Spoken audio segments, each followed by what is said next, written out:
하나님의 말씀은 전도서 7장 15절에서 18절에 이르는 말씀이 되겠습니다.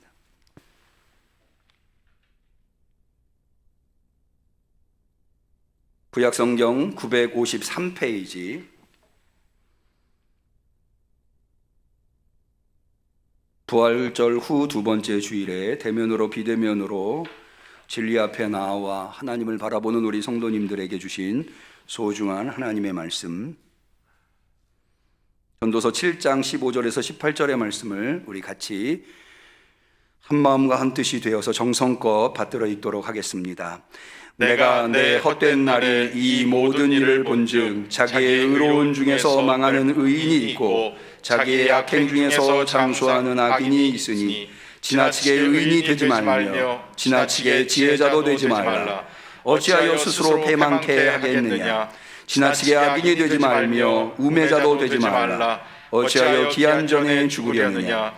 너는 이것을 잡으며 저것을 놓지 마는 것이 좋으니 하나님을 경외하는 자는 이 모든 일에서 벗어날 것임이니라. 이는 하나님의 말씀입니다. 아멘.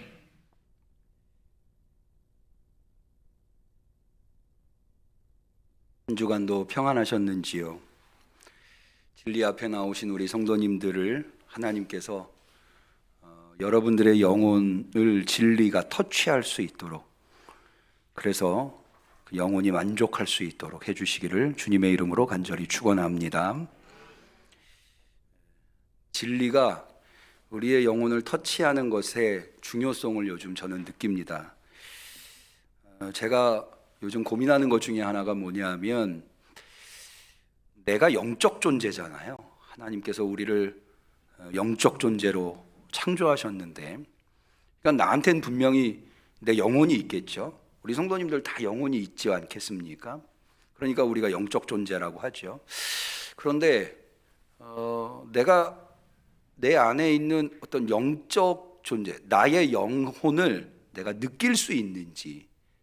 여러분, 예를 들어서 우리 몸이 있지 않습니까? 이거는 뭐 굳이 우리가 느끼려고 하지 않아도 우리 몸이 있음을 우리가 직관적으로 알고 있죠. 몸뿐만 아니라 우리 안에는 감정이라고 하는 것도 있고 생각이라고 하는 게 있죠.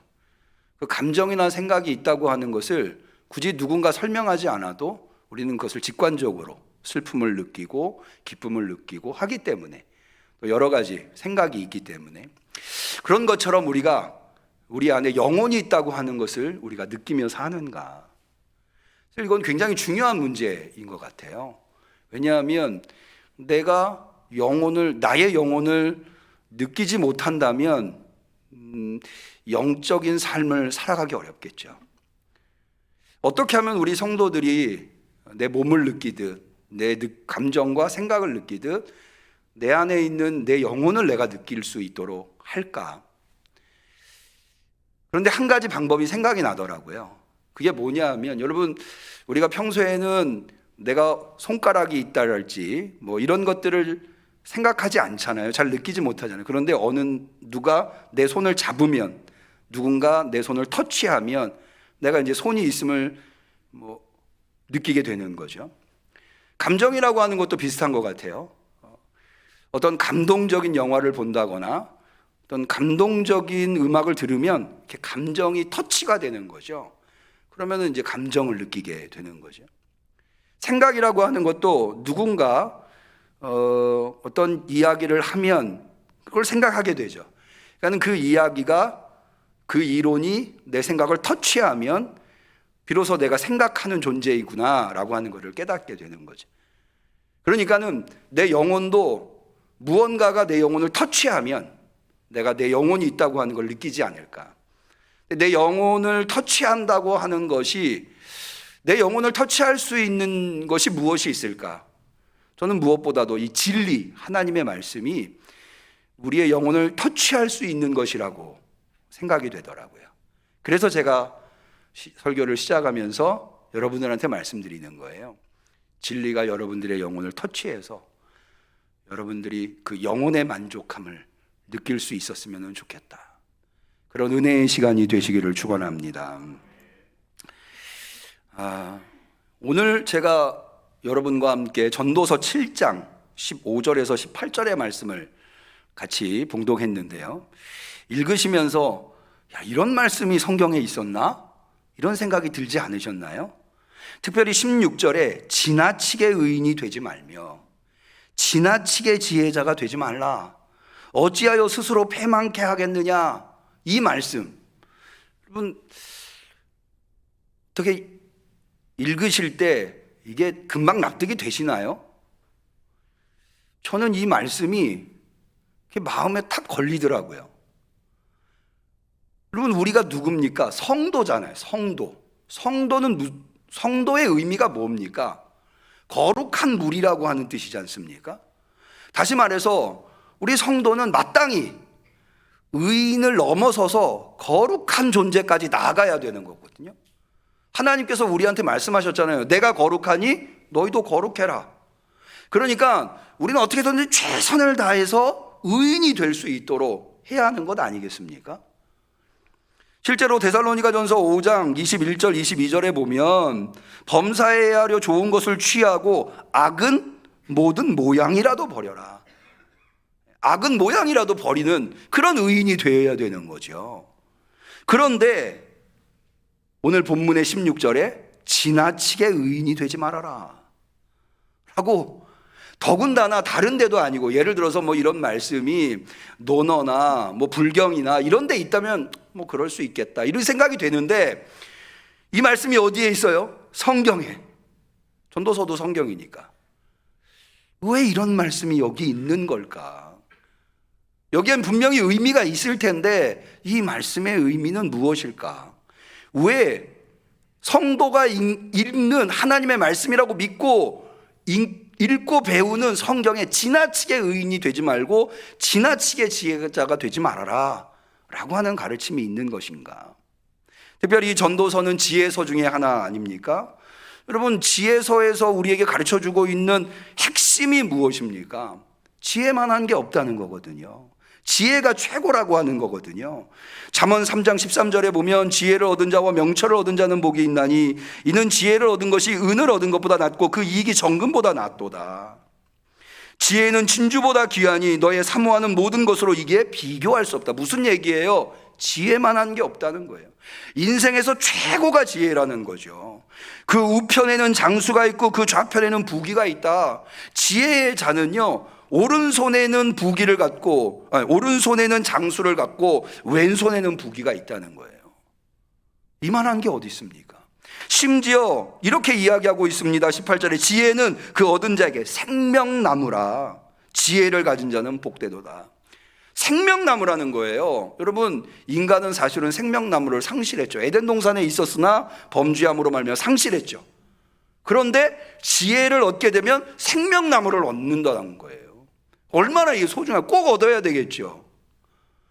그런데 오늘 전도서 7장 16절에는 지나치게 의인이 되지 말고 지나치게 지혜자가 되지 말아라 라고 가르쳐주고 있다는 거예요.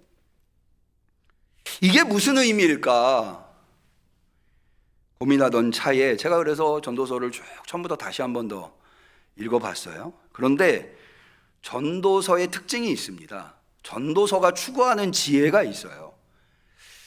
여러분, 구약 성경에는 세 권의 지혜서가 있습니다.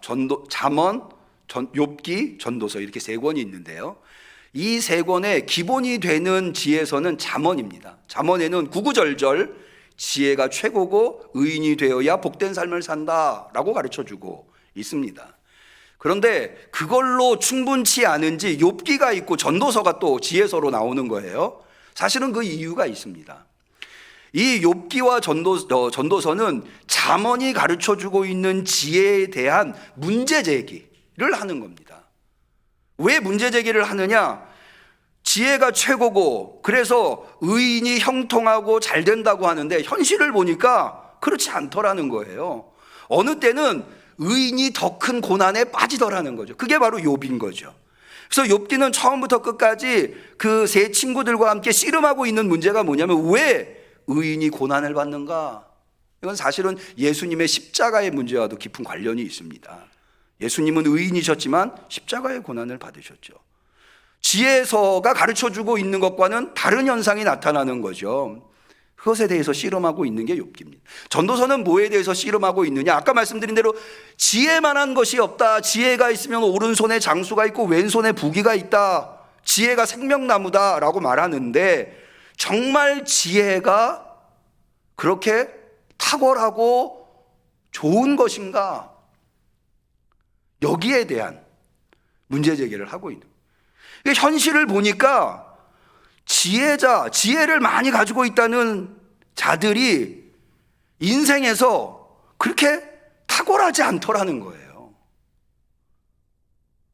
그러니까는 이런 거죠. 지혜를 얻기에 지혜를 우리가 공부하는 게 얼마나 힘듭니까? 지혜를 얻으려고 공부를 하는 거죠. 그런데 그렇게 힘들고 애쓰게 노력해서 모든 것을 희생하면서 지혜를 얻으려고 해서 얻어진 지혜로 할 수 있는 게 그렇게 많지 않더라는 거예요. 예전에 이런 일이 있었습니다. 사회적으로 이슈가 된 한 가지 문제가 있었는데 아파트 단지 안에서 어떤 아주머니가 단지 사이를 지나가다가 벽돌에 머리를 맞아서 돌아가신 거예요. 그래서 아니 왜 갑자기 하늘에서 벽돌이 떨어졌을까? 그래서 이 사건으로 이 전문가라고 하는 사람들이 한 67명이 나와가지고 이걸 논의를 합니다. 근데 이제 이 아주머니가 그 아파트에서 다니는 길고양이들한테 먹을 것을 좀 줬대. 그것 때문에 아파트 단지에서 이 아주머니와 좀 시비가 있었나 봐요. 그래서 그 전문가들이 하는 이야기가 길고양이한테 먹을 것을 주는 것이 좋은지 안 좋은지, 옳은 건지 틀린 건지 이것에 대해서 논의를 하는 거예요. 뭐 한쪽은 길고양이한테 먹을 것을 줘야 된다, 한쪽에서는 주면 안 된다. 이 전문가들이라는 사람들이 나와서 갑론을박을 하는 거죠.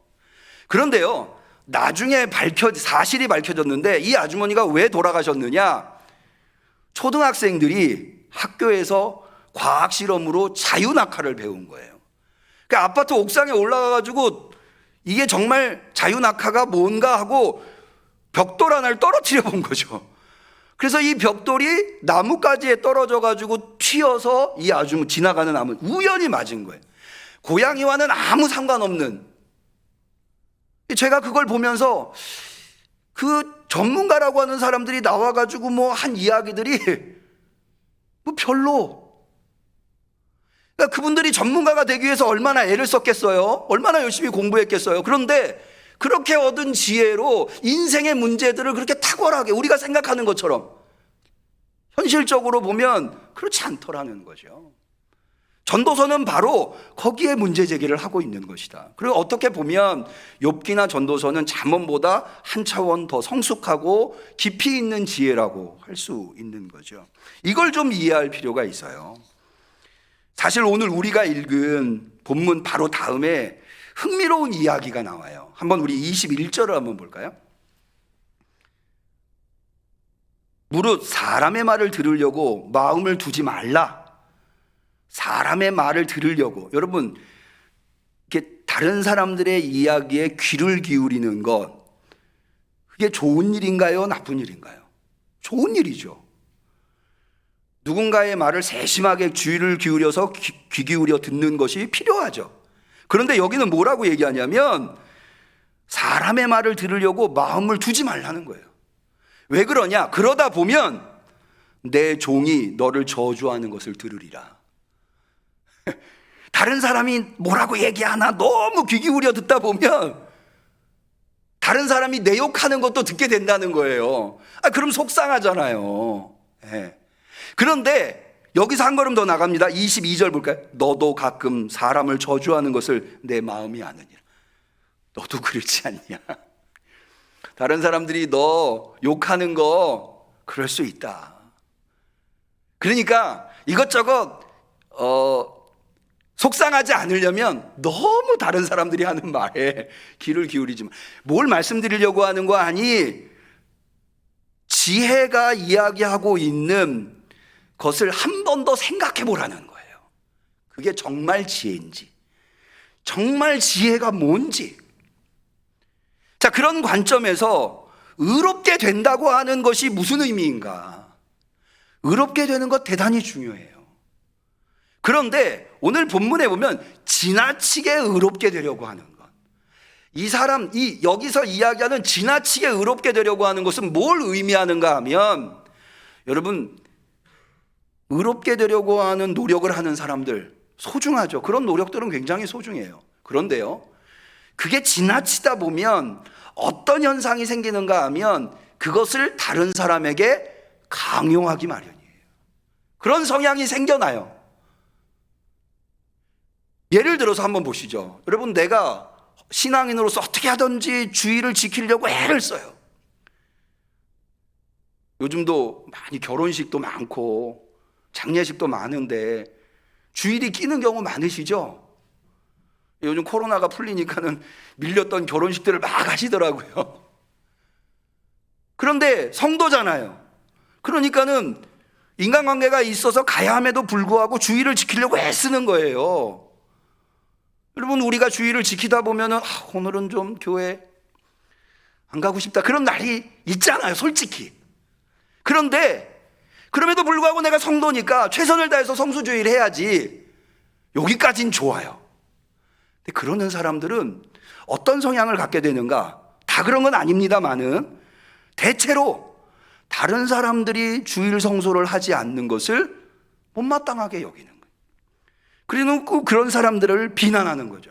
넌 어떻게 성도가 돼가지고. 주일 성소뿐만 아니에요, 11조를 드리는 것도 마찬가지예요. 그럼 11조 드리는 게 쉽나요? 사실은 11조 10년, 20년을 해도 늘 11조 드리는 거는 힘들고 어려워요. 왜? 우리는 늘 부족하니까. 여러분, 돈이 많으면 11조 드리는 게 쉬울 것 같으시죠? 돈 많으면 더 어렵다 하더라고요.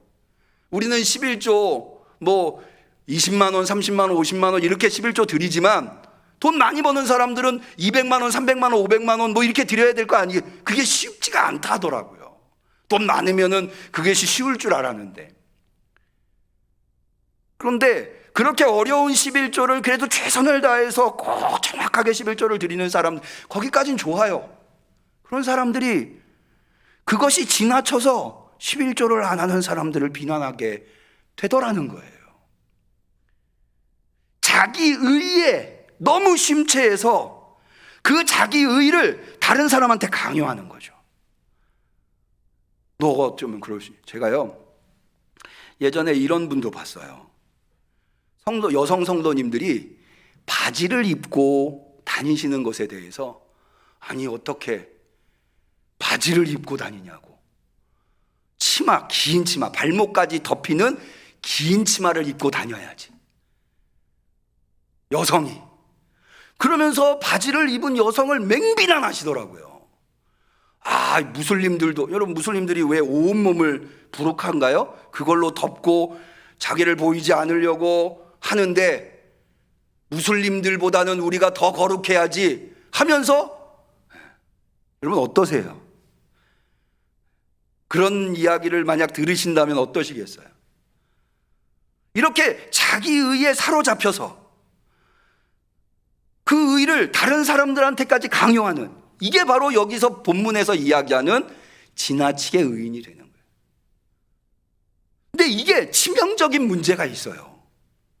그게 뭐냐? 자, 우리 한번 20절을 한번 볼까요? 여기 뭐라고 되어 있는가 하면, 선을 행하고 죄를 범치 아니하는 의인은 세상에 아주 없느니라. 무슨 얘기냐면, 아무리 의를 지키려고 하는 사람도 실수하기 마련이고 부족하기 마련이고 범죄하기 마련. 완전히 100% 의로운 사람은 없다는 거예요, 이 세상에. 이게 왜 치명적이냐? 한번 우리 이렇게 생각을 해보시자고요. 누군가 나한테 내가 잘못한 걸 비난해요. 너가 어떻게 그럴 수가 있어?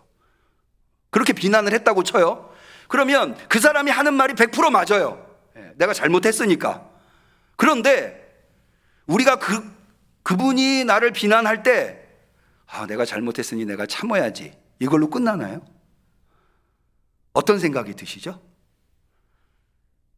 속으로 말은, 내가 잘못했으니까 말은 안 해도 속으로 너는 뭐 다 잘하냐? 이런 생각 들지 않나요? 아니, 거기서 끝나는 것도 아니고 더 나아가서 너도 잘못할 때 한번 보자, 이렇게 되는 거죠. 그렇게 되면 어떻게 되느냐? 만약 그 사람이 잘못하는 것이 발견을 하면 대번에 또 그 사람 비난하겠죠? 그럼 그 사람은 또 어떻게 하겠어요? 또 나를 그렇게 생각하겠죠. 그러면 어떤 관계가 돼요? 원수 관계가 되는 거예요. 그러니까 여기 지금 이야기하는 과도한 의인이 되려고 하는 것, 그것은 과도한 지혜자가 되려고 하는 것, 그것은 스스로 망하게 하느니라. 결국에는 관계가 훼손되고 나도 똑같이 당하게 되고 그렇게 해서 삶이 무너져 버리게 된다 라고 하는 것을 가르쳐주고 있는 거예요. 여러분, 이에 대해서는 전도서뿐만 아니라 예수님께서도 여러 차례 말씀하신 바 있으세요. 여러분, 감사하는 게 얼마나 소중합니까? 신앙인한테는 감사만큼 소중한 것도 없죠. 데살로니가 전서 5장 항상 기뻐하라, 쉬지 말고 기도하라, 모든 일에 감사하라는 거예요. 모든 일에. 그런데요, 예수님께서 감사를 한 사람 중에 그 사람은 감사를 했어도 의롭지 않다고 평가하신 사람이 있어요. 이게 바로 바리새인과 세리의 이야기에서 누가복음 18장에 나옵니다. 이야기가 이렇게 돼 있어요. 바리새인은 서서 따로 기도하여 하나님이여, 나는 다른 사람들 곧 토색, 불의, 간음을 하는 자들과 같이 아니하고 이 세리와도 같이 아니함을 감사하나이다. 감사했잖아요. 그러면서 뭐라고 기도하는가 하면 나는 일에 2번씩 금식하고 소득의 11조를 드리나이다. 아까 말씀드린 대로 여러분, 금식하는 게 쉽나요? 신앙으로 살려고 애쓰는 모습이죠. 11조 드리는 게 쉽나요? 신앙적인 결단인 거죠.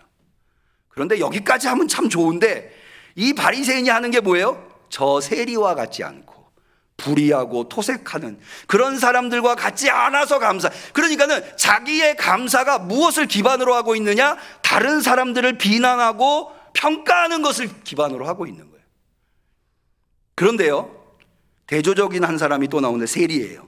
세리는 멀리 서서 감히 눈을 들어 하늘을 우러러보지 못하고 다만 가슴을 치며 가로되 하나님이여 불쌍히 여기소서, 나는 죄인이로소이다. 그 사람은 감사하지 않았어요. 오히려 하나님 앞에 자기가 범죄자이기 때문에 하나님 앞에 제대로 나가지도 못하고 엎드려 기도하는 거예요. 그런데요, 예수님 뭐라고 평가하시냐?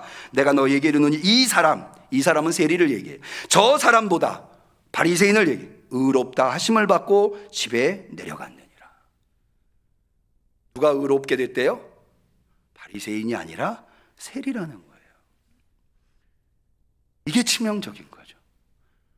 산상설교에 예수님께서 말씀하신, 여러분 잘 아실 거예요. 남의 눈에 티를 뽑기 전에 먼저 뭐 하라고요? 네 눈에 들보부터 뽑아라.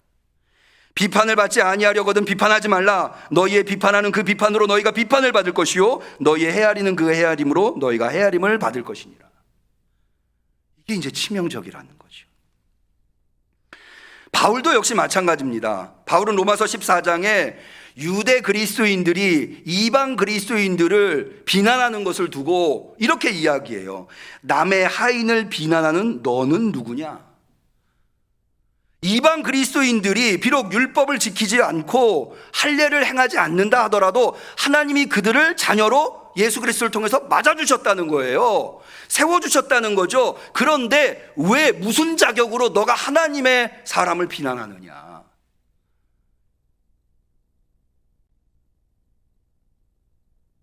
우리 의인이 되시기를 축원합니다.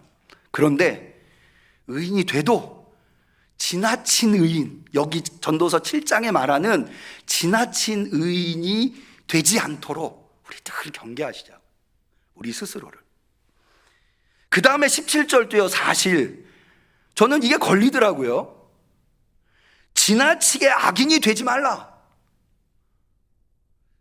제가 이 구절을 읽고 딱 든 생각이, 그러면은 좀 덜 지나치면 악인이 돼도 되나? 이런 생각이 저는 들더라고요. 여기는 이 17절의 말씀은 앞에 16절에 지나치게 의인이 되지 말라고 하는 말씀의 보충 설명이라고 할 수 있어요.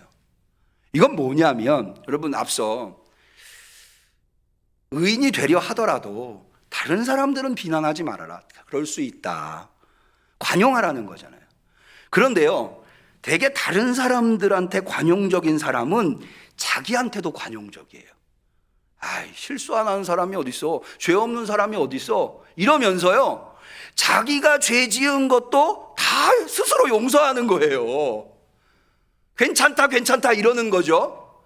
그런 사람들은 범죄하는 것에 브레이크가 걸리지 않는 거예요. 다 그런 거지 뭐. 이러면 이런 사람은 또 어떻게 되느냐? 기한 전에 죽으려 하느냐? 우리식으로 얘기하면 왜 제명을 재촉하냐? 성경은 명백하게 범죄하면 사망에 이른다고 되어 있거든요. 자기가 잘못하고 있는데도 전혀 죄의식이 없는 거예요. 그래서 그 잘못을 멈추려고 하지 않는 거죠. 자꾸 잘못된 길로 가면 결국에는 그로 인해서 제명을 재촉하는 거예요. 그러니까 이 두 가지, 의인이 되려고 하더라도 남을 비난하는 의인은 되지 말고, 설사 잘못하는 게 있다 하더라도 그것으로부터 자기를 철저하게 지키는, 이렇게 표현하면 어떨지 모르겠어요. 외유내강이라고 하잖아요. 표현하잖아요. 외유, 주변에 있는 사람들한테는 늘 관대하게, 나한테는 강하게, 이것을 말씀하고 있는 내용이라 할 수 있겠습니다. 그런데요, 여러분 보세요. 이게 쉬웁니까? 쉽습니까? 나한테는 철저하고 남한테는 관대하고, 이거 결코 쉽지 않아요. 참 어려운 문제예요. 이런 예를 한번 들어볼게요. 여러분, 어떤 분이 깨끗한 걸 좋아해요. 그래서 철저하게 집안 청소도 하고 깨끗함. 그런데 다른 식구들은 그렇게 하지 않아요. 보는 대로 어지럽히고. 그러면 깨끗한 게 만들어 청소 딱 해놓고 막 이렇게 하는 분은 뭐라 그럴까요? 그런 분들한테. 치우는 사람 따로 있고 어지르는 사람 따로 있냐? 그렇게 얘기하지 않겠습니까? 당연히 그렇게 얘기하겠죠. 무슨 얘기인 거 아니? 나한테 철저한 사람은 남한테도 그렇게 되기 쉬워요. 나한테 관용적인 사람, 남한테 관용적인 사람은 나한테도 관용적이 쉽다고요. 그러니까 이 두 가지를 한꺼번에 붙드는 것이 대단히 어려운 거예요. 이 두 가지를 붙들어야 되는데, 지나친 의인도 되지 말아야 되고, 그렇다고 해서 지나친 악인도 되지 말아야 되는데, 우리는 그렇게 하기가 굉장히 어려운 거죠. 그래서요, 이 전도서는 방법을 알려줬어요. 그렇게 할 수 있는, 이 두 가지를 잃지 않는 방법, 지나친 의인이 되지 않을 수 있는 방법, 그러면서 동시에 지나친 악인도 되지 않을 수 있는 방법. 자, 그게 18절입니다. 한번 보죠. 너는 이것을 잡으며 저것을 놓지 마는 것이 좋으니, 그래야 되는데 하나님을 경외하는 자는 이 모든 일에서 벗어날 것임이니라. 할렐루야. 결국에는 뭐예요? 하나님을 경외하는 것이 키워드예요. 자, 왜 그러면 하나님을 경외하는 것이 이 둘의 위험성, 의를 추구하는데 그걸 넘어서서 지나친 의인이 되는 위험성, 잘못을 너무 지나친 잘못으로 빠지지 않게 하는 위험성에서 하나님을 경외하는 것이 우리를 어떻게 지켜줄까? 여러분, 하나님을 경외한다고 하는 것은 하나님을 사랑하지만 두려움으로 하나님을 사랑하는 것을, 하나님이 얼마나 두려운 분이신가를 아는 거예요. 두려운 분이신가. 여러분, 하나님을 두려워하니 범죄에 빠지지 않겠죠. 내가 죄를 범할 때 브레이크가 걸리겠죠. 내가 하나님이 이거 다 보고 계실 텐데, 내가 이렇게 하면 안 될 텐데. 하나님을 두려워하면 그렇게 되겠죠. 동시에 여러분, 하나님을 두려워하면 내가 누군가를 비난하려고 할 때 하나님이 나를 심판으로, 내가 하듯이 나를 심판으로 대하시면 어떡하나, 그런 생각이 들겠죠. 예수님께서도 그래서 주기도문에 말씀하셨잖아요. 내가 나에게 죄 지은 죄를 용서한 것 같이 내 죄를 용서해달라. 그러니까는 하나님을 매 순간마다 생각하면서 그분이 얼마나 두려우신, 그분이 얼마나 어미하시고 그분이 얼마나 위대하신 분인가를 늘 생각하는 사람은 이 두 가지 위험성에 빠지지 않고 잘 갈 수가 있는 거죠. 좌로나 우로나 치우치지 않고. 저는 이거를 보면서 베드로가 생각이 나더라고요. 풍랑이 일는 바다 위에 뛰어든 베드로, 예수님을 바라보면서 걷는 베드로. 여러분, 어쩌면 우리 그리스도인들은요, 죄악의 풍랑이 일고 있는 바다 위에 뛰어든 사람들일런지 몰라요. 거기에서 죄악에 빠지지 않겠노라고, 물에 빠지지 않는 베드로처럼 죄악에 빠지지 않겠노라고 자신을 지켜가면서 애써가면서, 그렇다고 해서 우리는 당장에 천국에 올라갈 수는 없죠. 그러니까 방법은 뭐냐면, 풍랑이 일른다 하더라도 그 위에 물에도 빠지지 않고 물 밖으로도 나오지 않는, 주님이 허락하시는 날 동안에는 무리를 걸어가야 하는 입장에 있는 우리들일런지 모르겠어요. 그런데요, 여러분, 베드로는 어떻게 무리를 걸었나요? 자신의 힘과 자신의 능력과 자신의 결단으로 베드로가 무리를 걸었나요? 아니에요. 베드로가 무리를 걸을 수 있었던 힘은 오직 예수 그리스도를 바라볼 때, 예수 그리스도를 놓치는 순간 베드로는 물에 빠졌어요. 예수 그리스도를 바라보는 것, 그것만이 우리를 이 두 가지 위험에서 지켜주는 유일한 방법이다.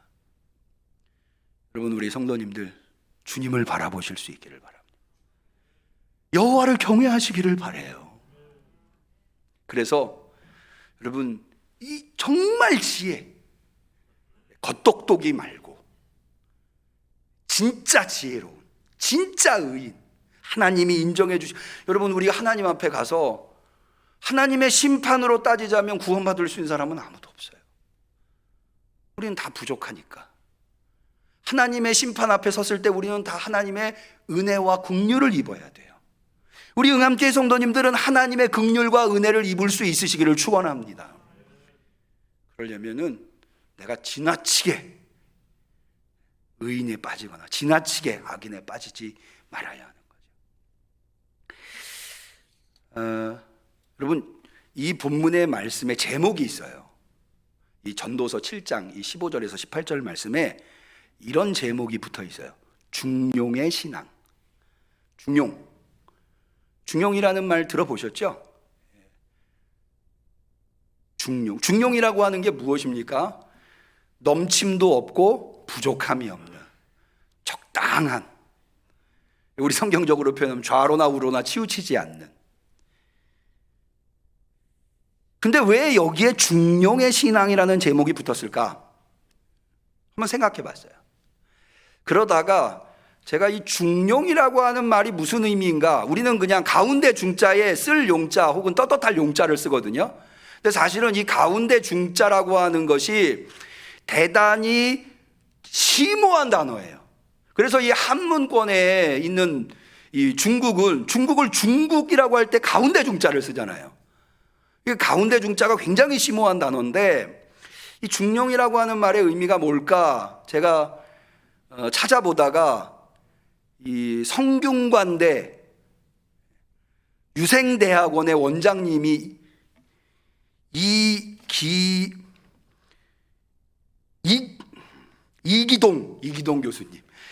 교수님이 중용에 대해서 설명해 놓은 게 있더라고요. 근데 그분이 뭐라고 설명을 해놨냐면, 중용은 뭐냐? 천국으로 가는 사다리다, 이렇게 설명을 했어요. 중용이라고 하는 책은 천국으로 가는, 여러분, 천국으로 가는 사다리가 있다고 한다면 우리는 누구나 다 그 사다리에 타기를 원하겠죠. 그는 천국으로 가는 방법을 알려주는. 그런데 중용이 다루고 있는 곳은 천국은 어떻게 가느냐? 마음으로 간다는 거예요. 마음으로. 그래서 마음을 어떻게 움직여야 천국으로 가야 할지를 중용이 가르쳐주고 있다는 거죠. 그러니까는 더 이 오늘 전도서 7장 15절에서 18절의 말씀이 중용의 신앙이라고 제목이 붙은 것이 더 의미 있게 다가오더라고요. 여러분, 우리가 이 하나님의 말씀만큼 우리의 마음을 천국으로 이끌어주는 말씀이 있을까요? 우리가 지나친 의인이 되지 않고 지나친 악인이 되지 않으며 항상 주님을 바라보면서 주님을 따라간다면 그게 뭘까요? 천국으로 가는 사다리인 거예요. 그러니까 이 말씀이 정말 중용의 신앙을 담고 있는 말씀이다. 오늘 4월 마지막 주 주일에 진리를 사모하면서 천국을 바라보면서 하나님을 경외하면서 예수 그리스도를 바라보면서 대면으로 비대면으로 나오신 우리 성도님들, 이 말씀이 여러분 마음에 잘 새겨져서 천국으로 가는 사다리에 올라서서 모두 다 천국에 이르실 수 있기를 주님의 이름으로 간절히 축원합니다. 기도하겠습니다. 하나님 아버지, 오늘 우리를 진리로 인도하여 주시고 그 진리가 우리의 심령을 터치하게 하시니 감사합니다. 주님 앞에 항상 겸손할 수 있게 하여 주옵소서. 주님을 바라봄으로 말미암아 주님이 두려우며 주님을 두려워하며 주님을 사랑하며 그리하여서 주님이 보여주신 그 모범을 따라서 우리 모두 다 따라가 천국에 이를 수 있게 역사해 주시옵소서. 예수님의 이름으로 기도 올리옵나이다. 아멘.